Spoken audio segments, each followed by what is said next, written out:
Cum ești acolo, dragul meu? Sau draga mea? Mângâia burtica soției sale, Serghei, zâmbind cu bâlândețe. Tatiana aflase despre sarcina ei cu câteva zile în urmă. A fost o adevărată surpriză, deoarece după 3 ani de căsnicie, ea începuse să se îndoiască de sine. Soțul era cu adevărat fericit de această veste, deși starea de spirit a Tatianei era umbrită de faptul că Serghei se bucura nu atât de apariția iminentă a copilului, cât de ocazia de a-i dovedi mamei sale că poate avea copii. În familia soțului existau relații ciudate, pe care fata, deși s-a împăcat cu ele, nu a reușit să le înțeleagă. Serghei era singurul fiu. Tatăl său murise în începutul anilor 2000 în urma unor neînțelegeri criminale, iar soacra, Olga Victorovna, preluase afacerea de succes a soțului decedat.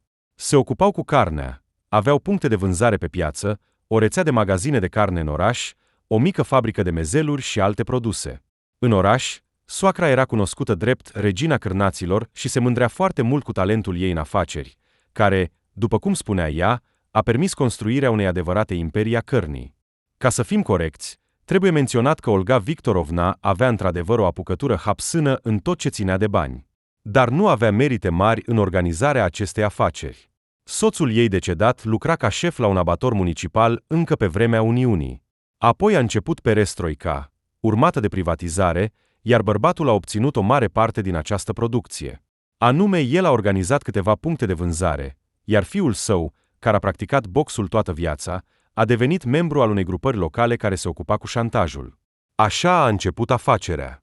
Fiul își distrugea afacerea tatălui, iar acesta, la rândul său, deschidea noi magazine, iar familia se îmbăta literalmente în bani. După moartea soțului, Olga Victorovna a început să se ocupe de afacere, iar soțul continua să se implice în diferite neînțelegeri penale și încerca să preia și alte producții, pentru care, de fapt, a fost eliminat. Avea un singur fiu, Serghei, a cărui educație era, în mare parte, în grija bunicii. Olga Victorovna era o femeie foarte puternică. Ea închidea ochii la infidelitățile constante ale soțului, apăra agresiv familia ei, era destul de dură și capricioasă. Neavând parte de fericire în căsnicie și maternitate, și-a găsit împlinirea în afaceri, încercând să câștige cât mai mulți bani. Tatiana a fost mereu uimită de atitudinea soacrei față de bani. Aceasta număra fiecare copeică, în magazin recalculează restul și suferea profund la fiecare cheltuială. Olga Victorovna nu mergea niciodată în vacanță, temându-se că fără ea afacerea va intra în haos. Singurul lucru la care această familie uimitoare nu economisea erau casa și mașinile de lux. În vila lor de 2 etaje din suburbie, totul era realizat din cele mai scumpe materiale.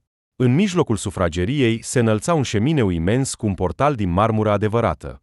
Pretutindeni erau statui acoperite cu aur de foaie. Casa mai degrabă semăna cu un muzeu, lipsită de viață și pretențioasă. Era greu de încălzit iarna din cauza dimensiunilor și a unei planificări prost gândite, așa că în ea se mergea mereu încălțat, ceea ce crea și mai mult impresia unui loc public, nu a unui cuib familial. Serghei se temea sincer de mama sa, luptând toată viața pentru atenția și recunoașterea ei. Ea îl considera un eșec moale, incapabil de a lua decizii serioase. La început, Tatiana a fost tratată de soacră foarte prost. Niciodată nu rata ocazia de a o înțepa cu ceva. Cu familia ei obișnuită, educația de croitoreasă, munca într-un atelier simplu. Dar, cu timpul, văzând că ea îl iubește cu adevărat pe fiul ei, s-a mai îmbâlânzit și chiar a început să împărtășească îngrijorările sale legate de afacere. Iar cu câteva luni în urmă, Tatiana a fost chiar încredințată cu gestionarea documentației contabile pentru unul dintre magazine. Tatiana și Serghei s-au cunoscut întâmplător pe faleza orașului. Ea sărbătorea absolvirea școlii cu prietenele și a cerut băieților dintr-un grup care se plimba în apropiere să le deschidă o sticlă de șampanie. Serghei s-a oferit să ajute și, din toată puterea, a dat dopul direct în ochi. Tatiana, temându-se că tânărul și-a deteriorat cornea, l-a dus la camera de urgență, iar apoi, asigurându-se că este bine, a fost de acord să se plimbe prin oraș. A umblat pe străzile dintre casele care dormeau liniștit aproape până la răsărit, glumind mult și râzând, simțindu-se suflete pereche. Se asemănau cumva unul cu celălalt. Amândoi erau nu foarte înalți, puțin plinuți, cu părul închis la culoare. Tatiana avea ochi gri imensi și un nas ușor cărnos, în care o sărutase Serghei, luându-și rămas bun la intrarea în bloc. De atunci, tinerii nu s-au mai despărțit. El o aștepta de la muncă, o ducea la cafenele, la filme, îi aducea flori, furate pe fulgi de pe o alee din oraș. Se simțea fericită și îi părea că nu poate trăi fără el. Când a venit vremea să-și cunoască părinții, Serghei le-a plăcut foarte mult mamei și tatălui ei, dar Olga Victorovna se uita cu dispreț la fetița simplă care dorea să se mărite cu un băiat bogat. Ea a pus imediat condiția că nu va aloca niciun ban pentru nuntă. Iar când s-au căsătorit și au făcut o mică masă cu frigărui pentru prieteni și apropiați, Olga Victorovna s-a panicat. Ca urmare, au fost 2 nunți. A doua a avut loc într-un restaurant foarte scump, unde au fost invitați toți locuitorii bogați ai orașului lor și tinerii, ca niște păpuși pe tort. Toată seara, zâmbind forțat, au primit felicitări de la oameni complet necunoscuți. Următorii 3 ani, Olga Victorovna întreabă aproape zilnic dacă Tatiana este însărcinată, numind-o cu descurajare un recipient gol. Soțul, după fiecare astfel de frază, ca un struț, își trăgea capul în umeri și se retrăgea repede, lăsând-o pe tânăra soție la mila soacrei. Tatianei îi era foarte rușine și nu odată a propus lui Serghei să se mute într-un apartament închiriat sau măcar la părinții ei, dar el refuza mereu, motivând că mama se va supăra și le va lua totul. El nu lucra nicăieri, ajutându-și mama în afacere, fiind de fapt șoferul ei. Nu primea salariu pentru asta, deoarece Olga Victorovna plătea singură cheltuielile pentru întreținerea casei și cumpăra produsele. Pe haine și nevoile mici, tinerii cheltuiau din salariul Tatianei. Ea lucra într-un atelier de croitorie, ocupându-se cu confecționarea îmbrăcămintei exterioare. Părinții Tatianei trăiau modest. Mama era și ea croitoreasă, dar oficial nu mai lucra, ci lua comenzi acasă, deoarece trebuia să aibă grijă de tată, a cărui stare se înrăutățea cu fiecare an.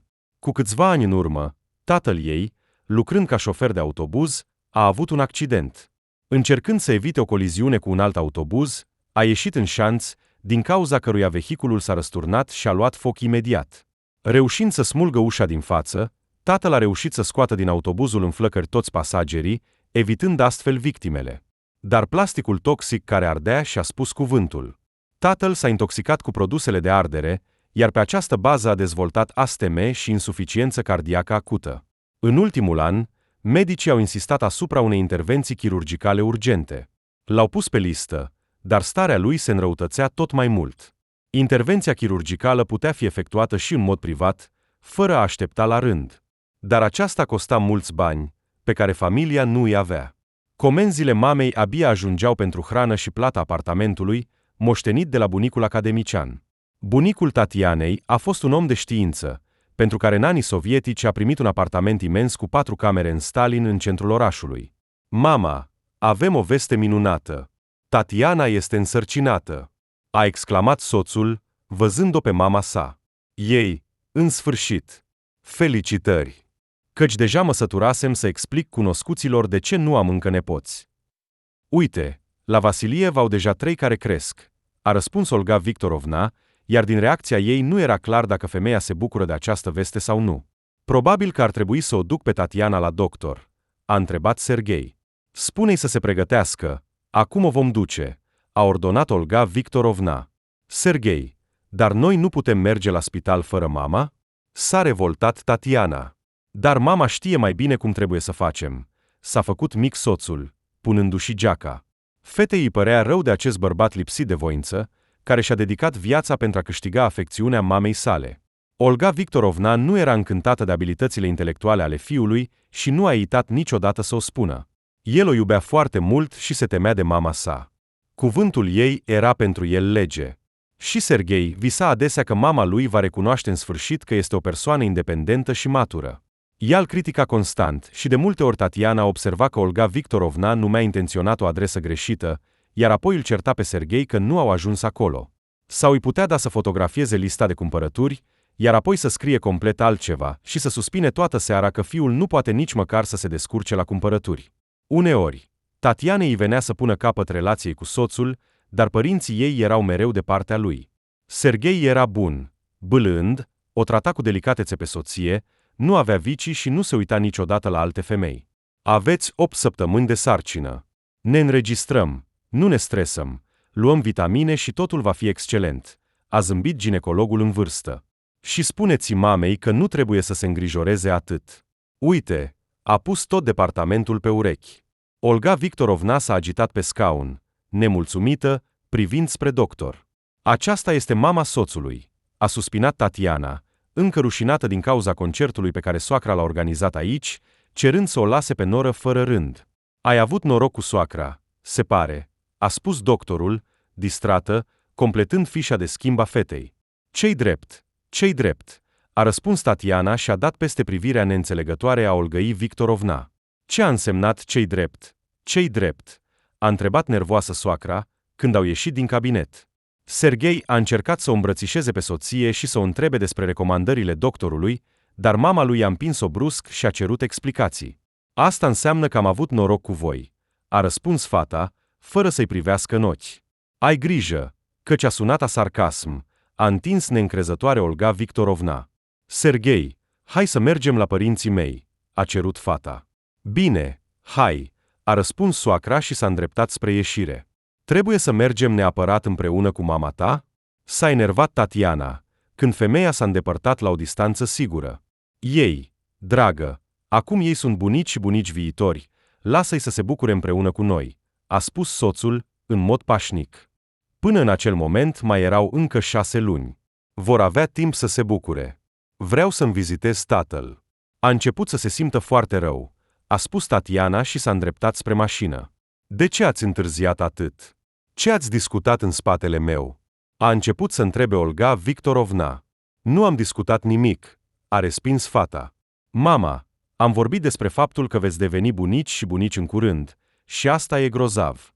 Și, de asemenea, Tatiana se îngrijorează că tatăl ei se simte foarte rău, a raportat Serghei. Iar Tatiana, fără să vrea, a dat ochii peste cap și s-a așezat pe bancheta din spate. Să stai lângă soț în față era posibil doar în momente rare de absența soacrei. Au ajuns la casa părinților Tatianei și au urcat în apartament. Mama fericită s-a aruncat să-și îmbrățișeze fiica, iar Olga Victorovna a salutat sec. Bună ziua, Anna Viacheslavovna! A intrat în apartament și, ca de obicei, a trecut prin camere, evaluându-le, ciocnind din limbă. De fiecare dată când ajung la voi, iar asta se întâmplă extrem de rar, a început să vorbească tare din bucătărie soacra.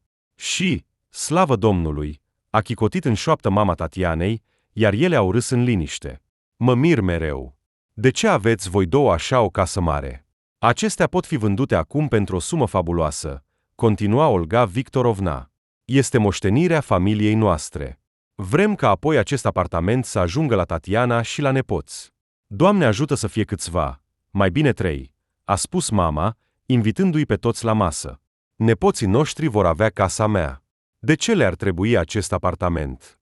Și până cresc ei, nu se știe ce se va întâmpla cu piața imobiliară, a declarat soacra. Ce se va întâmpla? Totul va fi bine, a răspuns Anna Viacheslavovna și a schimbat imediat subiectul. Ce vreți să beți? Ceai sau cafea? Olga Victorovna a privit cu un dispreț neascuns la soacră. I se părea o țărancă neîndemânatică, mereu în halat, fără coafură și machiaj, grasă, dar în ochii ei era ceva care atrăgea oamenii. A observat asta încă la nuntă. La Anna Viacheslavovna veneau mereu să se prezinte, bărbații îi făceau complimente. Olga se chinuia 3 zile pe săptămână în sala de sport, ținea o dietă strictă, corpul ei putea fi folosit pentru a bate cuie, dar sexul opus se ferea de ea ca de diavol. Se împrietenesc doar cu tineri paraziți, dar pe aceștia îi alunga imediat, știind cât valorează. În bucătărie a intrat tatăl Tatianei.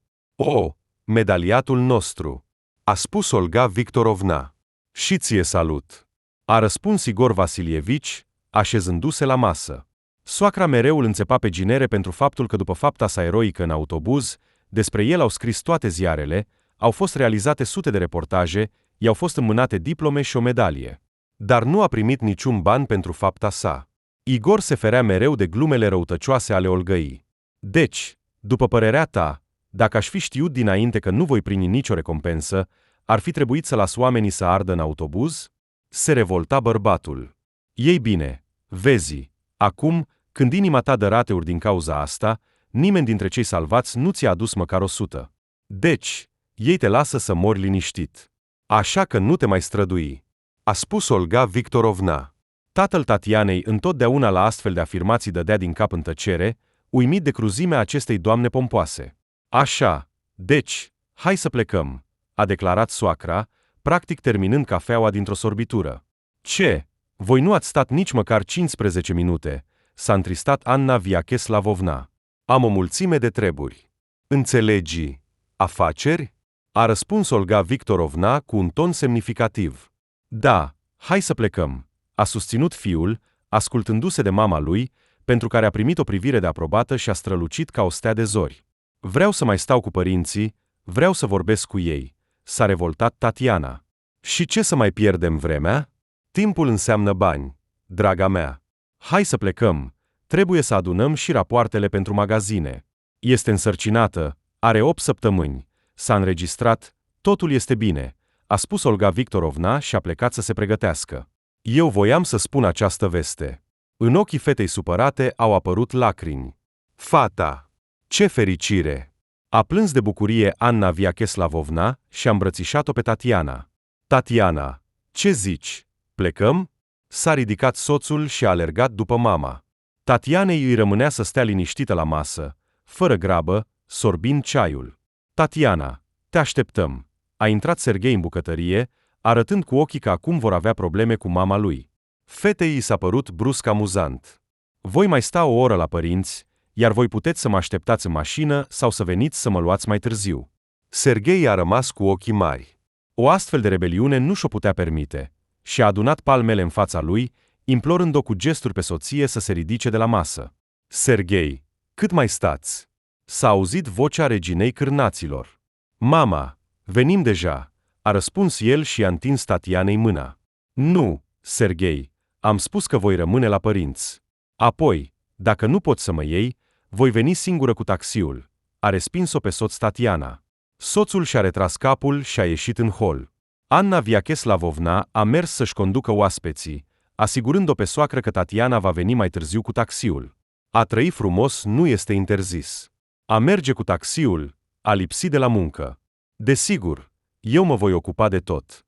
Ei nu au idee că pentru fiecare bucată de pâine trebuie să plătești bani. S-au obișnuit că mama cumpără totul, câștigă, iar ei adoră să mănânce. A spus cu voce tare soacra și a trântit ușa. Da, nu e femeie, ci un tornadă, râdea Igor Vasilievici. Nimic, m-am obișnuit deja, a dat din mână Tatiana. Cum ești? Totul bine, fata, a răspuns tatăl. Nimic nu e bine. Se sufocă mereu, inima îl doare tare. Doctorul a spus că trebuie să se grăbească cu operația. Acvotocul va fi undeva în 8 luni. A plâns mama. Și cât costă operația? Ați întrebat? A întrebat Tatiana, nedumerită. Am întrebat. Scump. Așa, o sumă atât de mare nu poți obține de nicăieri. Astăzi am fost la bancă, am cerut un credit, dar mi-au refuzat. Trebuie un certificat de venit. Și de unde să-l iau? Dacă lucrez neoficial? Continua mama, ștergându-și lacrimile. Poate îmi vor da? Eu sunt angajată oficial în atelier, s-a gândit Tatiana, supărată. Nu, fata, mi-a arătat lucrătorul de la bancă ce fel de certificate trebuie să ai pentru a obține exact această sumă. Pe salariul tău nu vor da atât, a răspuns trist Anna Viacheslavovna. Voi vorbi cu Olga Victorovna, poate că va putea să ne împrumute, a spus fata, îndoindu-se dinainte de planul ei. Seara, s-a întors acasă și s-a dus imediat în biroul soacrei. Olga Victorovna, pot să vorbesc cu dumneavoastră? A întrebat fata cu prudență. Ai venit să te scuzi pentru ieșirea ta de azi? A întrebat femeia cu severitate. Nu chiar. Deci și pentru asta. Tatiana a roșit, înțelegând că nu va ieși nimic. Bine, te-am iertat deja, a respins Olga Victorovna. Ce altceva ai vrut? Olga Victorovna, tatăl meu s-a simțit și mai rău, iar cu fiecare zi probabilitatea de a nu fi salvat crește. Are nevoie de o operație urgentă, iar el așteaptă la rând pentru una planificată. A plâns fata. Dar eu nu am relații în medicină. Cu ce pot ajuta aici? A întrebat soacra, uimită. Pot să vă cer un împrumut pentru operație? Promitem că vom returna în termen de 6 luni. A asigurat fata. Despre ce sumă este vorba? A întrebat Olga Victorovna, iar, auzind răspunsul, a declarat. Nu sunt puțini bani, înțelege. Mă tem că nu voi putea ajuta cu nimic. Dar, te rog, tatăl meu poate muri, a plâns Tatiana. Așa, dar nu plânge aici. Bine, mă voi gândi. Mâine dimineață îți voi da un răspuns, a răspuns soacra și cu un gest a indicat spre ușă. Mulțumesc, a șoptit Tatiana, ieșind din birou. Afară l-a văzut pe Serghei, care asculta evident conversația lor. Serghei, te rog, roagă-ți mama să ne împrumute bani, l-a prins fata de mâini pe soț. Dar tu deja ai cerut, a spus bărbatul, rușinat. Dar tu ai mai multe șanse să accepte, a început să-l convingă Tatiana pe soț. Bine, dacă dimineața refuză, voi vorbi neapărat cu ea, a asigurat ferm Serghei soția. Și ea a înțeles că el i-a mințit pentru prima dată. Nu avea de gând să-i spună mamei despre bani. Dimineața, Tatiana, trezindu-se mai devreme decât toți, pregătea micul dejun în bucătărie, așteptând verdictul soacrei. Dar ea, trezind fiul, a plecat repede la treburile ei, spunând fetei că va vorbi cu ea mai târziu. Întreaga zi la muncă, Tatiana a suferit din cauza așteptării răspunsului de la soacră. Totul îi cădea din mâini, iar șefa, văzând că nu se poate aștepta la o croitorie de calitate din partea angajatei, a lăsat-o să plece mai devreme acasă. Mulțumind șefei, fata s-a grăbit spre stație, când, deodată, a sunat telefonul de la Olga Victorovna. Tatiana, te sun în legătură cu cererea ta de ieri. Este o sumă foarte mare chiar și pentru mine, dar, cum suntem rude, îți voi împrumuta banii. Singurul lucru, te rog, mama ta va trebui să scrie o promisiune de plată și să o autentifice notarial, a spus soacra. Da, desigur. Vă mulțumesc foarte mult, a plâns fata. Ce să faci? Totul este în regulă. Ia-ți mama și veniți la noi. Notarul va veni și el în câteva minute, a răspuns femeia și a închis. Fericită, Tatiana a chemat un taxi, a trecut pe la mama ei și au plecat la Olga Victorovna. Ea le-a întâmpinat destul de prietenoasă, s-a îmbrățișat cu soacra și le-a asigurat că nu putea proceda altfel și să-l lase pe Igor Vasilievici să moară. Promisiunea a fost redactată rapid. Tânărul notar a autentificat documentul și transferul banilor. Tatiana a condus-o pe mama ei, plângând de bucurie, și a intrat în biroul soacrei. Olga Victorovna, ești o persoană cu o inimă mare. Îți mulțumesc că îi oferi tatălui meu o șansă. Fără tine, el ar fi fost condamnat. A mulțumit fata, cu lacrimi în ochi. Totul este în regulă, ți-am spus. În 6 luni vor putea strânge suma necesară și vor returna datoria. Nu te îngrijora. A asigurat-o soacra și, îmbrățișând-o pe umeri, a scos-o din birou, rămânând să discute ceva cu notarul. Așa, deci, Arcadi Leonidovici mi te-a recomandat o persoană bună. Acum vom modifica puțin această promisiune și vom schimba suma de aici, a declarat femeia cu un ton autoritar. Nu, ce faceți? Mă împingeți spre o infracțiune? S-a revoltat notarul. Ce vorbești, dragă? Nu este nicio infracțiune. Doar o mică corectare. Aceste persoane, crede-mă, au posibilitatea de a găsi orice bani, dar nu se grăbesc, a spus Olga Victorovna cu o voce șoaptă. Ascultați, eu nu voi juca aceste jocuri, a răspuns notarul, ridicându-se de pe scaun. Așa cum ți-am spus, mi te-a recomandat o persoană foarte bună, mai exact primarul nostru. Și, crede-mă, în puterea noastră de a face astfel încât biroul tău să se închidă odată pentru totdeauna, iar, în afară de măcelari, nu ai altă carieră prevăzută. Nu te îngrijora, aceste persoane nu au relații, iar nimeni nu va lupta pentru ele, a declarat cu încredere Olga Victorovna, ordonând notarului să se așeze din nou pe scaun. Bărbatul și-a închis ochii de neputință. Ei au întocmit un nou act, au scanat semnătura mamei Tatianei, iar Olga Victorovna, mulțumită, s-a despărțit de notar. Igor Vasilievici a început să fie pregătit pentru operație, iar familia Nurorii, care nu bănuia nimic, zbura de fericire.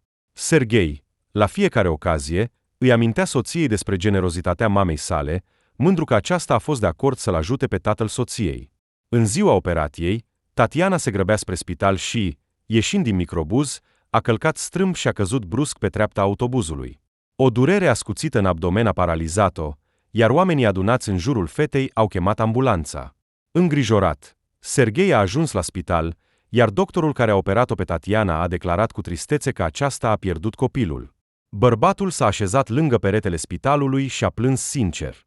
Tânăr, îmi pare foarte rău, dar, din păcate, așa se întâmplă. La termenii mici există un mare risc de avort, dar nu este un verdict. Cu sănătatea ei totul este în regulă și veți avea copii, l-a liniștit doctorul pe Serghei.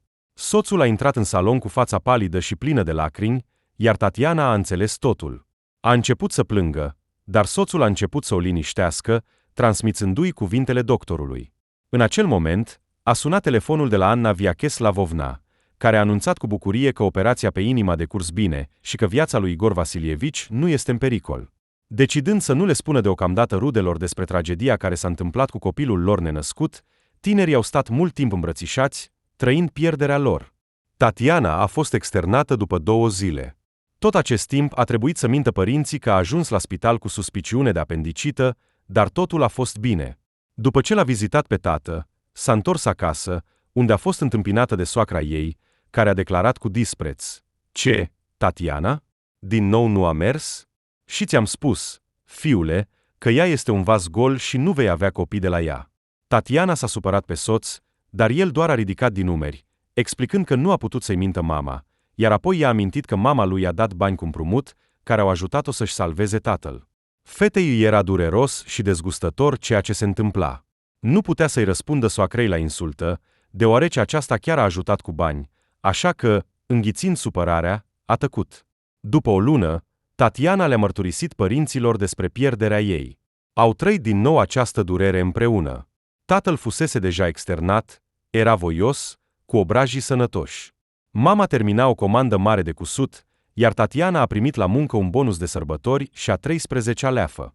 Numărând banii primiți și adăugând economiile, familia fericită a realizat că poate returna datoria Olgăi Victorovna mult mai devreme decât era prevăzut.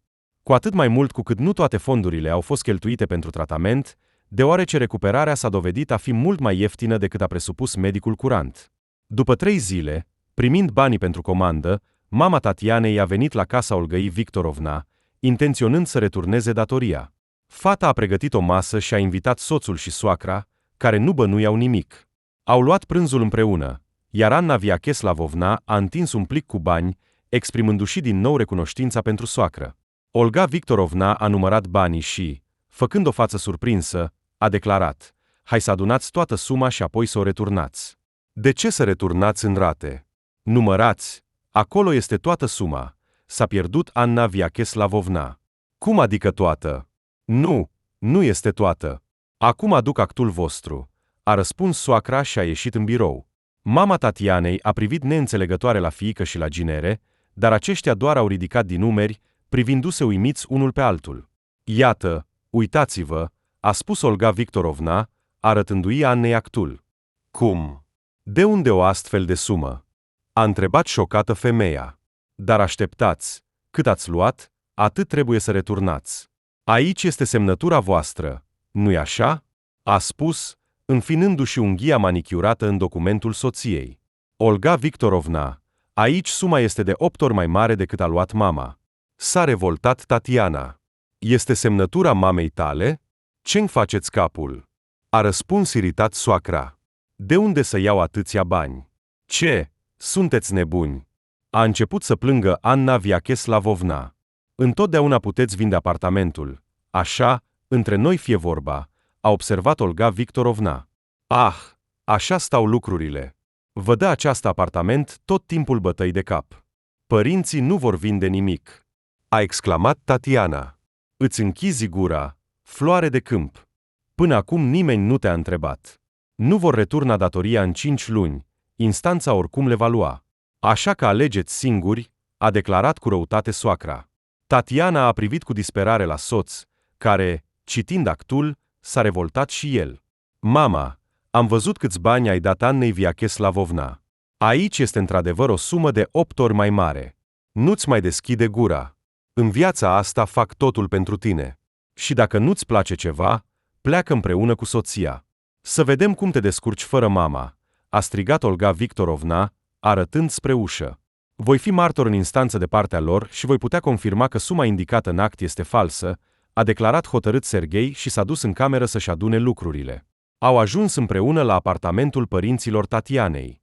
Tatăl, care se întorsese de la procedură, i-a găsit într-o stare de agitație și, aflând ce s-a întâmplat, a propus să se adreseze instanței. A doua zi au redactat o plângere, iar procesul a fost programat peste 3 săptămâni. Tot acest timp tinerii au locuit la părinți, iar hotărârea lui Serghei de a se prezenta în instanță de partea lor s-a stins treptat. Tatiana, gândește-te singură. În orice caz, acest apartament ne-ar fi revenit, a încercat el să o convingă pe soție. Mai ales că părinții tăi nu rămân pe stradă. Au o mică vilă. Acolo pot face încălzire și pot trăi tot anul. Ești nebun? Cum poți să vorbești așa? A răbufnit Tatiana. Și eu, știi, m-am săturat să mănânc aceste paste și să călătoresc cu microbuzul. M-a văzut o cunoscută a mamei, aproape că am murit de rușine, a strigat soțul.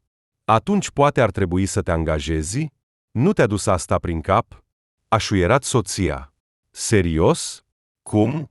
Ca să câștig 10.000 pe lună? Nu, nici nu mă gândesc, a declarat Serghei și a ieșit din apartament. Nu s-a întors să doarmă, iar până la ședința de judecată, Tatiana nu l-a mai văzut.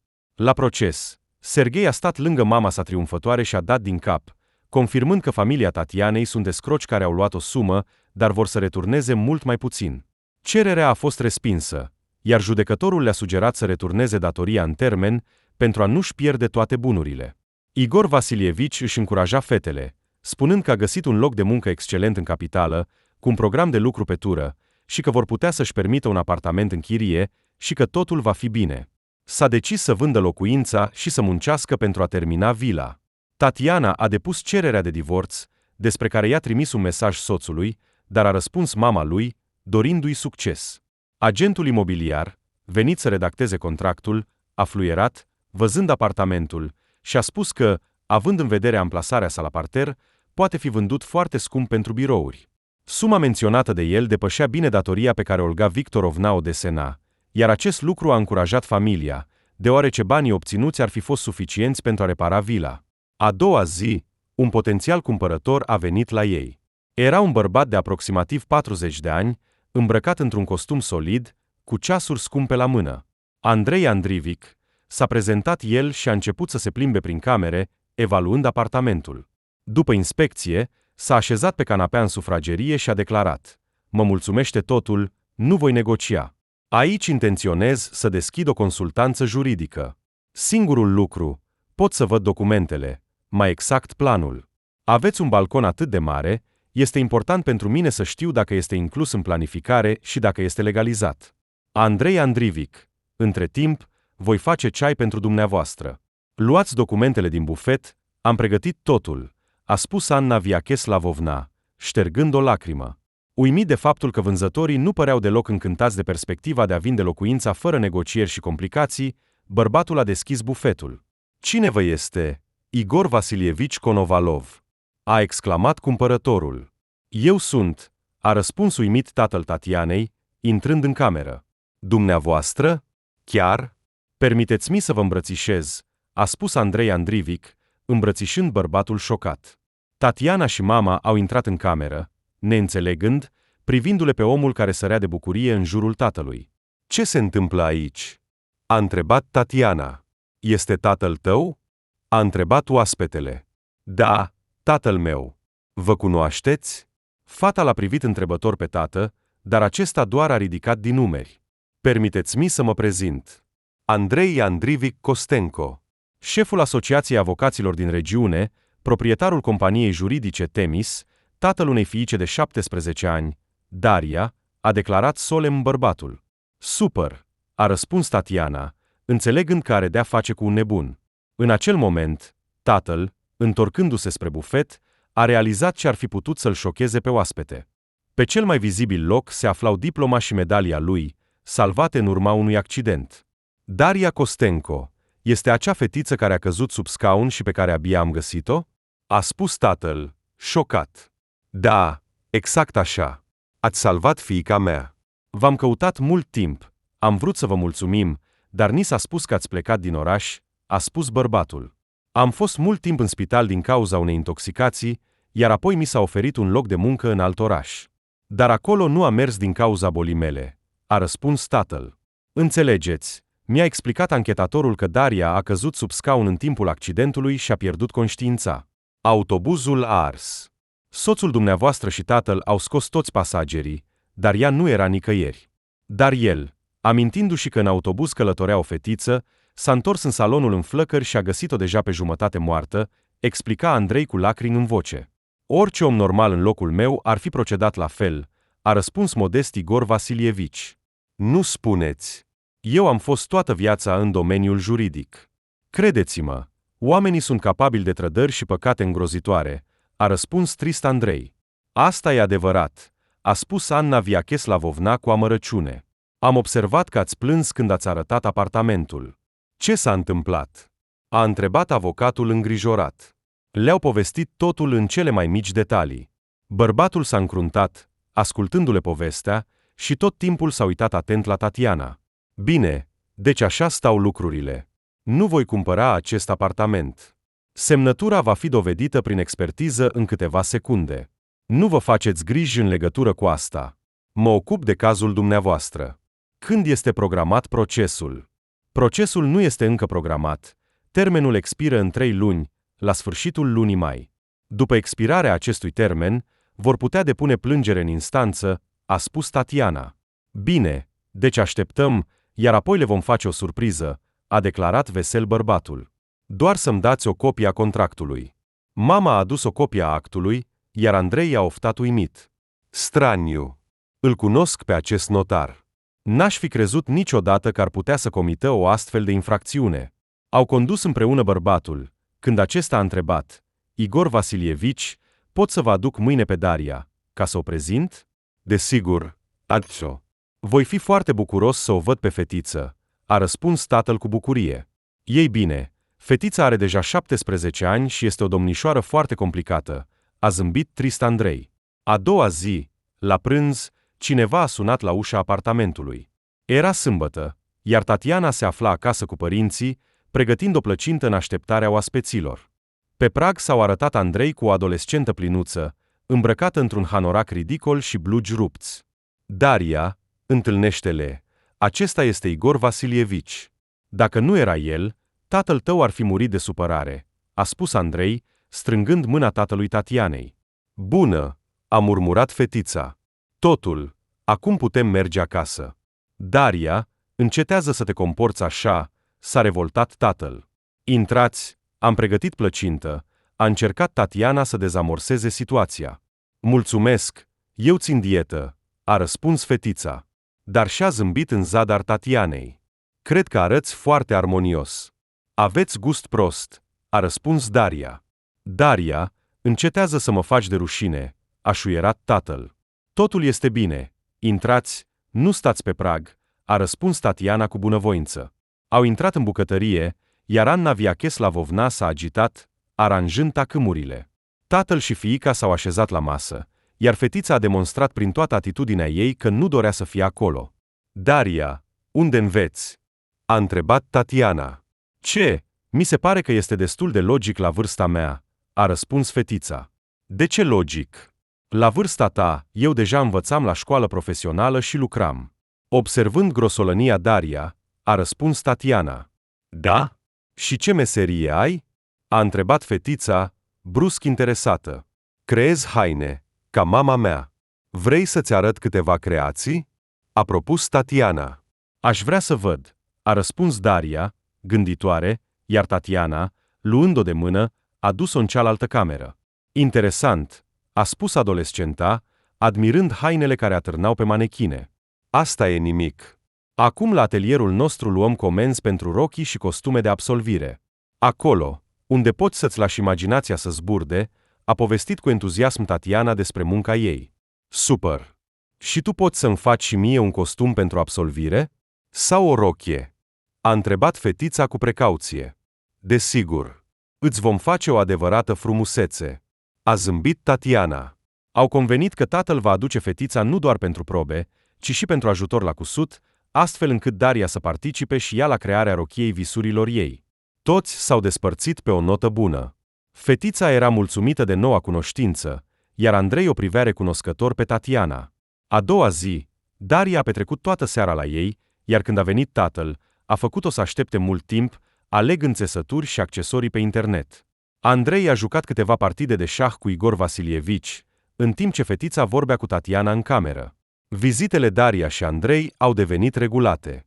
Adolescentele îi încredințau noi cunoștințe, chiar și cele mai intime secrete, primind sfaturi înțelepte de la Tatiana. Mama ei a murit acum 5 ani de cancer, iar copilul încă nu acceptase moartea ei, dând vina pe întreaga lume pentru pierderea sa. Au vorbit mult despre asta, iar Daria a început treptat să se deschidă, lăsând-o pe Tatiana să se apropie de ea. Odată, târziu în noapte, Andrei a sunat-o pe Tatiana. „Ce s-a întâmplat?”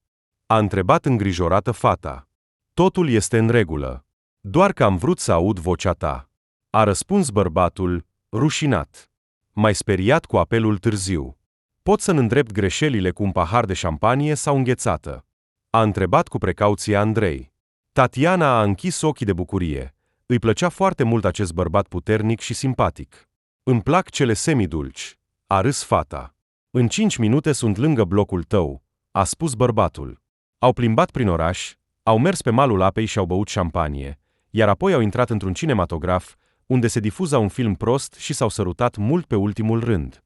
Tatiana a ajuns acasă dimineața, incredibil de fericită și îndrăgostită.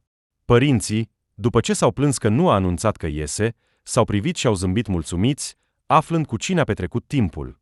De atunci, Tatiana a început să frecventeze des casa lui Andrei și Daria, iar după o lună a început să rămână la ei peste noapte. Serghei a fost divorțat fără probleme, având în vedere că el nici măcar nu s-a prezentat la oficiul stării civile. Deoarece nu aveau copii și pretenții patrimoniale, această pagină din viața ei a fost închisă liniștit, ca și cum nu ar fi început niciodată. A venit vremea procesului. Andrei s-a pregătit temeinic, distrugând-o pe Olga Victorovna, avocatul ei și notarul. După aceea, primarul orașului, temându-se de consecințe, a închis piețele de desfacere cunoscute ale reginei cârnaților, iar o parte din afacere a trebuit să o vândă, la fel ca și casa, pe care nu mai avea cu ce să o întrețină. Serghei a încercat apoi să se împace cu Tatiana, dar, văzându-i ochii fericiți și pe Andrei lângă ea, a înțeles totul și a abandonat această idee. Tatiana se simțea rău de câteva săptămâni. S-a dus la doctor, suspectând o sarcină. Ecografia i-a confirmat temerile, iar, ieșind din spital, s-a așezat pe o bancă, gândindu-se cum să trăiască mai departe. Telefonul suna neîncetat de apelurile lui Andrei, dar nu avea puterea morală să vorbească cu el. S-a întors acasă la părinți și, fără să explice nimic, s-a închis în cameră, plângând în liniște în pernă. Seara, în apartament a sunat telefonul, iar pe prag s-a arătat Andrei, îngrijorat. „Tatiana este la voi?” a întrebat el, neliniștit, iar, primind răspuns de la Anna Viacheslavovna, a bătut la ușa ei.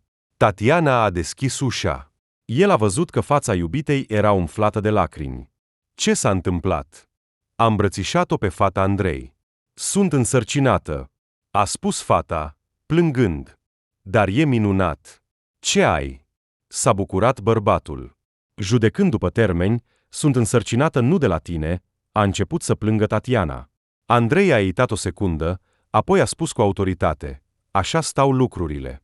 Copilul va fi înregistrat pe numele meu prin instanță, deoarece va fi înregistrat automat pe numele fostului soț, și păstrăm totul secret. Eu sunt tatăl lui și nimeni altcineva. E clar?”